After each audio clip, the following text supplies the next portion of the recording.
아름다운 형제 사랑이라는 주제를 가지고 여러분과 함께 하나님 말씀 상고해보는 시간 갖도록 하겠습니다. 전국 전 세계 시온에 새 식구들이 많이 들어오게 되고 또 많은 식구들로서 이 시온이 채워지다 보니까 무엇보다도 이 아름다운 형제 우애가 참으로 필요한 이 시기가 아닌가 이런 생각이 들어집니다.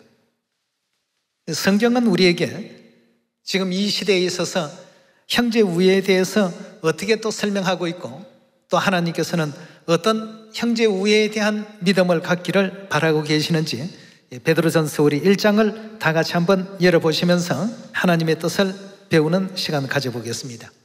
1장 22절입니다. 너희가 진리를 순종함으로 너희 영혼을 깨끗하게 하여 거짓이 없이 형제를 사랑하기에 이르렀으니 마음으로 뜨겁게 피차에 사랑하라. 너희가 거듭난 것이 썩어질 씨로 된 것이 아니요 썩지 아니할 씨로 된 것이니 하나님의 살아있고 항상 있는 말씀으로 되어나니라 하고 있습니다. 형제를 피차에 뜨겁게 서로 아끼고 또 배려하고 사랑하라는 가르침의 말씀을 성경은 우리에게 알려주고 있습니다. 이렇게 시온의 가족들도 인종도 이제 다양해지고 전 세계 175개 국가의 식구들이 들어오다 보니까 언어도 다양하고 문화도 다양하고 또 자라난 환경도 서로가 각자가 이 다른 가운데 있습니다.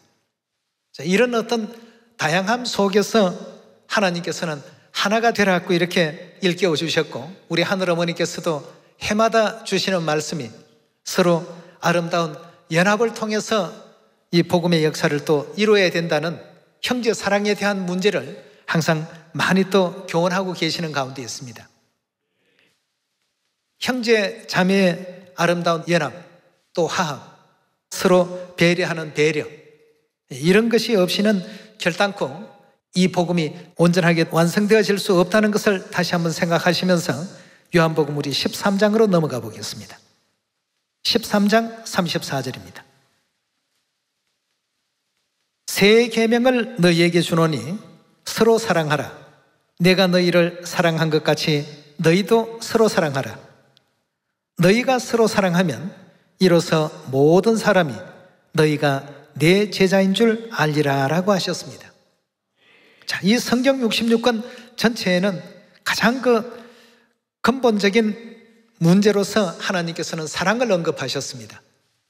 하나님께서 이 땅에 오셔서 우리 죄를 대신하시고 십자가에 또 못 박히셔서 그 세상 모든 죄를 짊어져 주신 그 이면에도 하나의 어떤 단어로서 그 모든 행적을 설명하라고 한다면 사랑이라고 말할 수 있겠습니다. 하나님을 따르는 모든 시온의 백성들도 하나님을 닮아서 서로 배려할 줄 알고 서로 또 화합할 줄 알고 연합할 줄 아는 이 사랑의 관계가 이루어지지 못하게 된다면 하나님께서 허락해 주신 새 계명, 즉 이 새 언약을 완성시킬 수가 없는 것입니다. 한국과 이 미국은 좀 떨어져 있습니다. 이 우리나라가 극동 지역에 속해 있다라고 본다면 이 미국이라는 지역은 서쪽 중에서도 가장 서쪽에 있는 나라라고 볼 수 있겠습니다. 한국서 미국을 가서 보시게 되면 금방은 이 눈치를 못 챕니다만 생활하면서 보면 이 다른 게 너무 많구나 생각이 너무 이렇게 차이가 나구나 하는 것을 금방금방 느낄 수가 있습니다. 한국 책자들은 보면 결론이 어디에 있습니까? 맨 끝에 그러니까 한국말은 끝까지 들어야 되고 끝까지 봐야 무슨 얘기인지 이해가 되는데 미국 말은 그렇지 않습니다. 앞에만 잘 보면 뒤에는 몰라도 괜찮습니다. 그러니까 문장으로 본다면 중요한 부분이 전부 머리에 다 와 있습니다. 우리 한국은 전부 꼬리에 다 가 있고 말이지. 이런 어떤 작은 부분에서부터 생활 속에서의 어떤 그 내용들도 다른 점들이 한두 가지가 아닙니다. 다른 부분들이 너무너무 많습니다.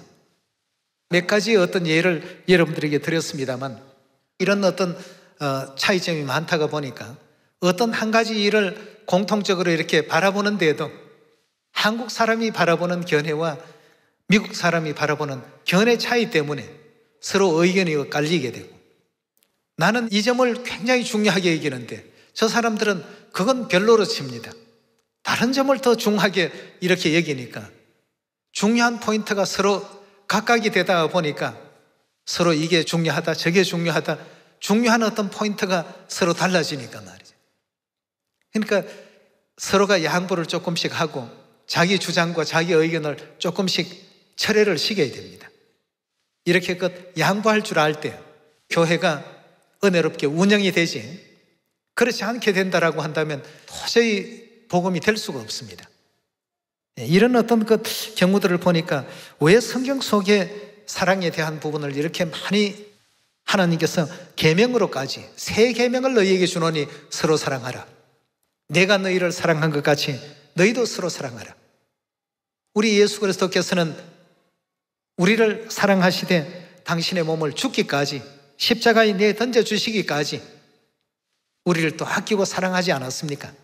우리가 죄인 되었을 때 우리가 또 의인이고 잘난 사람이기 때문에 대신 죽어주신다면 그런 일은 세상에도 가끔 있을 수 있는 일이지만 우리가 아주 참 못난 어떤 입장에 있고 또 죄인된 입장에 있는데도 그 죄인들을 살리시려 이 땅까지 오신 하나님의 어떤 그 숭고하신 사랑을 이렇게 놓고 볼 때에는 그 문제 안에서는 다 우리 모든 시온의 가족들이 연합이 되고 화합이 되고 하나가 되더라는 것입니다.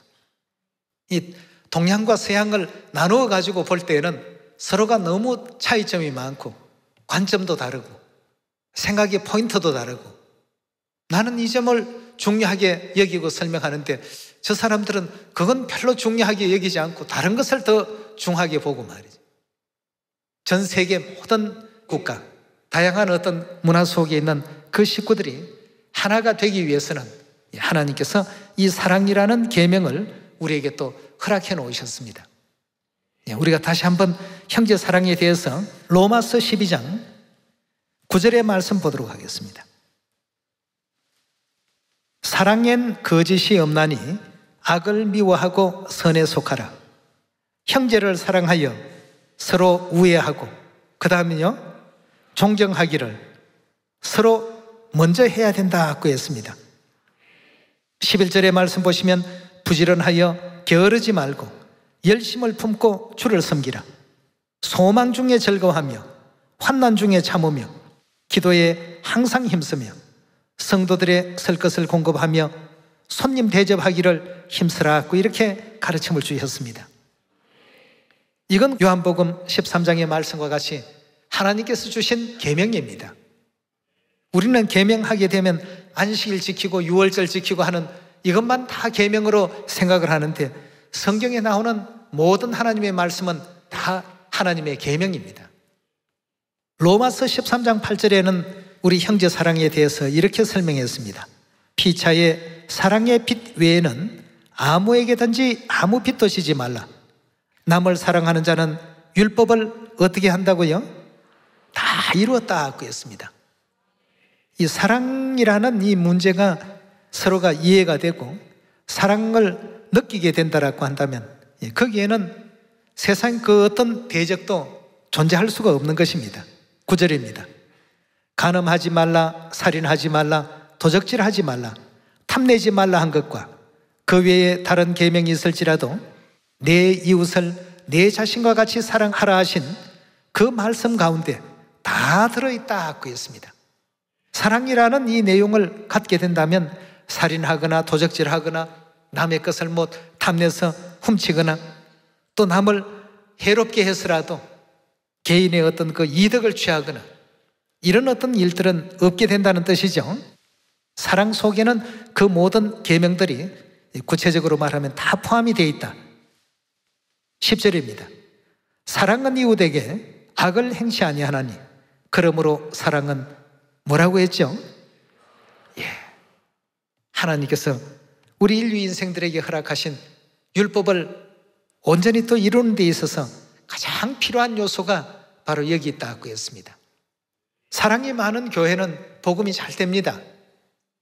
따뜻하고 하나님께서 늘 항상 함께 하시고 서로가 헌신할 줄 알고 희생할 줄 알고 좀 불편한 점이 있어도 참을 수 있는 인내심도 있고, 그러나 사랑이 결여된 곳에는 전부 서로가 자기 불편, 자기의 괴로움, 자기의 어떤 고통만을 서로 얘기할 뿐입니다. 상대가 얼마나 힘들까, 상대가 얼마나 고통스러울까, 이 문제들은 다 뒤에 문제가 되고 마는 것입니다. 그래서 우리 하나님께서는 오늘 또 성경을 통해서 우리 시온의 모든 자녀들에게 사랑은 이웃에게 악을 행치 아니하나니, 상대에게 해를 끼치는 일을 결코 하지 아니하나니 그러므로 사랑은 율법의 완성이라 하고 했습니다. 오늘 또 영적인 우리 가족도 만나고 있습니다만 육의 가족을 만나시더라도 서로 사랑을 베풀 수 있는 시온의 가족들 되시고요, 교회 안에서는 물론 사랑이 반드시 진행이 되어야 되고 사랑이 또 실천이 되어야 되겠습니다. 고린도전서 13장 1절에 주신 하나님의 가르침 보겠습니다. 내가 사람의 방언과 천사의 말을 할지라도 무엇이 없으면요, 사랑이 없으면 했습니다. 사랑이 없으면 소리나는 구리와 울리는 괭가리가 된다 하고 했습니다. 그저 소리는 나되 아무 의미 없는 말이 되고 말 것이다. 사람의 방언과 천사의 말을 다 이렇게 할 줄 알고 그런 어떤 일들을 능하게 한다 할지라도 그 속에 사랑이라는 요소를 담지 않는다면 그것은 의미 없는 소리나는 구리와 울리는 괭가리와 같은 내용이 되고 말 것이다 하고 했습니다. 2절입니다. 내가 예언하는 능력이 있어 모든 비밀과 모든 지식을 알고 산을 옮길 만한 믿음이 있을지라도 무엇이 없으면요, 사랑이 없으면 아무것도 아니요 라고 했습니다. 내가 내게 있는 모든 것으로 구제하고 내 몸을 불사르게 내어줄지라도 또 무엇이 없으면요, 사랑이 없으면 내게 아무 유익이 없느니라 하고 했습니다. 사랑은 오래 참고 온유하며 투기하는 자가 되지 않고, 사랑은 자랑하지 않고 교만하지 않으며 무례히 행치 않고 자기의 유익을 구치 않고 성내지 않고 악한 것을 생각지 않고 불의를 기뻐하지 않고 진리와 함께 기뻐하고 모든 것을 참으며 모든 것을 믿으며 모든 것을 바라며 모든 것을 견딘다 하고 했습니다. 이런 것이 이제 하나님께서 우리 하늘 백성들에게 바라시는 사랑의 어떤 실천 덕목으로서 전부 열거해 놓으셨으니까, 그래서 살펴보시는 모든 내용들마다 전부 하나님 뜻은 서로 사랑하고 연합하라. 갈라디아서 우리 5장 13절입니다. 형제들아 너희가 자유를 위하여 부르심을 입었으나 그러나 그 자유로 육체의 기회를 삼지 말고 오직 사랑으로 어떻게 하라고 했습니까? 서로 종노릇하라 하고 했습니다. 하나님께서 가르침을 주신 그 사랑은 남들 위해 군림하는 것이 아니고 서로 낮추고 연합하고 배려할 줄 아는 오직 사랑으로 서로 종노릇하라. 온 율법은 내 이웃을 사랑하기를 내 몸같이 하라 하신 한 말씀에 이루었나니 만일 서로 물고 먹으면 피차에 멸망할까 조심하라 하고 했습니다. 여기 역시 주신 모든 말씀을 정리하면 서로 사랑하라는 뜻 아니겠습니까? 또 에베소서 5장 1절의 말씀 보시면 그러므로 사랑을 입은 자녀같이 너희는 하나님을 본받는 자가 되고 그리스도께서 너희를 사랑하신 것 같이 너희도 사랑 가운데 행하라 하고 했습니다. 하나님께서 우리를 어떻게 사랑하셨습니까? 죽을 수밖에 없고 하늘에서 이 지상 세계로 쫓겨내려올 수밖에 없는 하늘의 그 죄인들이었건만 그 죄인들을 불쌍히 여기시고 이 땅에 오셔서 우리 죄짐마저도 대신 또 짊어지시고 십자가의 희생도 마다하지 않으시고 우리 죄를 대신하시는 그 삶을 살아주지 않았습니까? 그리스도께서 너희를 사랑한 것 같이 너희도 사랑 가운데 행하라. 그는 우리를 위하여 자신을 버리사 향기로운 제물과 생축으로 하나님께 드리셨느니라. 음행과 온갖 더러운 것과 탐욕은 너희 중에서 그 이름이라도 부르지 말라. 이는 성도의 마땅한 바니라. 누추함과 어리석은 말이나 희롱의 말이 마땅치 아니하니 돌이켜 감사하는 말을 하라. 너희도 이것을 정령이 알거니와 음행하는 자나 더러운 자나 탐하는 자나 곧 우상 숭배자는 다 그리스도와 하나님의 나라에서 기업을 얻지 못하리니 누구든지 헛된 말로 너희를 속이지 못하게 하라. 이를 인하여 하나님의 진노가 불순종의 아들들에게 임하나니 그러므로 저희와 함께 참여하는 자가 되지 말라. 너희가 전에는 어둠이더니 이제는 주 안에서 빛이라. 빛의 자녀들처럼 행하라 하고 했습니다. 이 빛의 자녀들은 항상 사랑 안에 거할 줄 알고 사랑 가운데 연합할 줄 아는 우리가 되어야 되겠죠. 이 모든 것은 결국 누구를 본받았기 때문에 할 수 있는 일입니까? 5장 1절의 말씀과 같이 사랑을 입은 자녀같이 너희는 하나님을 본받는 자가 되고 라고 하셨습니다. 하나님께서 우리에게 본보여 주신 그 삶을 그대로 또 실천할 줄 아는 우리가 됩시다. 지금의 우리의 모든 성정과 품성과 생활들은 전부 이 땅에서 배운 것에 익숙해 있습니다. 하나님의 것과는 좀 반대적인 어떤 생활들을 많이 배웠을 것입니다. 그러나 이제부터는 오늘 주신 말씀과 같이 누구를 보더라도 이 세상 모든 사람들을 불쌍히 여길 줄 아는 믿음을 가져야 되겠고 형제 자매 서로 우애할 줄 아는 그런 우리 입장이 되어야 되겠습니다. 그리고 어떤 사람이 보더라도 쟤는 하나님의 교회에 다녀서 참 사랑이 너무 많아, 너무 배려심이 많아, 이런 어떤 내용들이 있게 될 때에 비로소 참 하나님의 어떤 자녀다운 어떤 그런 행위와 믿음들을 우리가 또 이 사회에도 본보일 수 있는 것 아니겠습니까? 이 땅의 것은 조금씩 손해봐도 괜찮습니다. 그러나 하늘의 것은 절대 손해보지 않는, 열심히 사랑해서 하나님의 이 계명을 올바르게 또 잘 지켜서 하늘의 것을 많이 살 수 있는 여러분과 제가 꼭 되도록 합시다. 골로새서 3장 12절의 가르침을 함께 보도록 하겠습니다. 그러므로 너희는 하나님의 택하신 거룩하고 사랑하신 자처럼 긍휼과 자비와 겸손과 온유와 오래 참음을 옷 입고 누가 네게 혐의가 있거든 서로 용납하여 피차 용서하되 주께서 너희를 용서하신 것 같이 너희도 그리하고 이 모든 것 위에 뭘 더하라고 했습니까?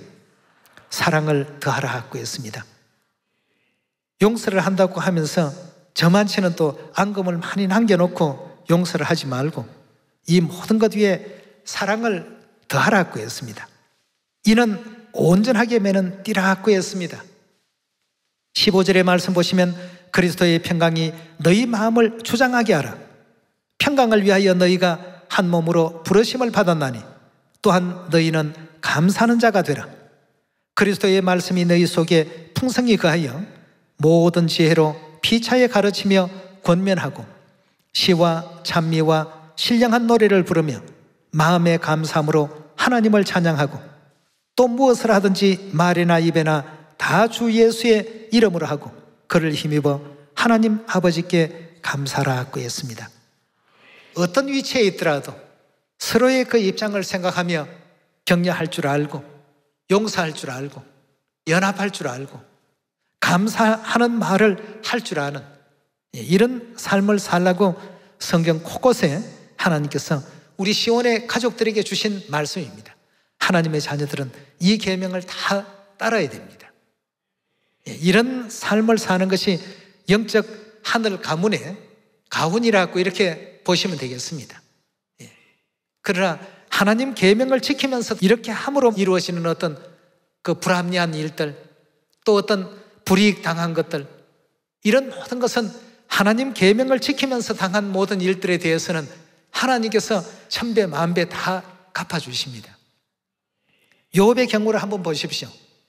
욥이 하나님의 그 뜻을 받들어서 은혜롭게 얼마나 진실하게 살았습니까?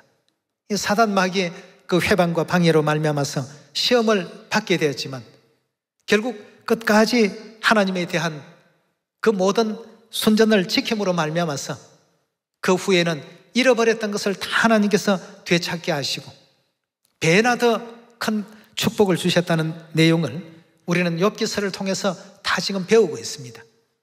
남에게 이렇게 대하다가 완전 바보 소리 듣는데요, 이 땅에서는 그런 취급을 당할지 몰라도 우리 하나님과 하늘 천사들로 볼 때는 정말 회개를 제대로 하고 있다고, 천국에 오게 된다면 최고의 축복받는 사람으로 하나님께서 허락해 주실 것입니다. 현재 지금 우리가 이 수준까지 못 왔다 할지라도 노력하고 또 힘쓰고 애쓰고 하나님의 말씀이니까, 계명이니까 지켜가야 되지 않겠습니까? 그렇게 해서 이 세상에 빛도 되고 소금도 되는, 세상을 또 정화시켜 나가는 우리 하늘 자녀들이 다 되시길 바라겠습니다. 요한일서 2장 8절의 말씀 함께 보겠습니다.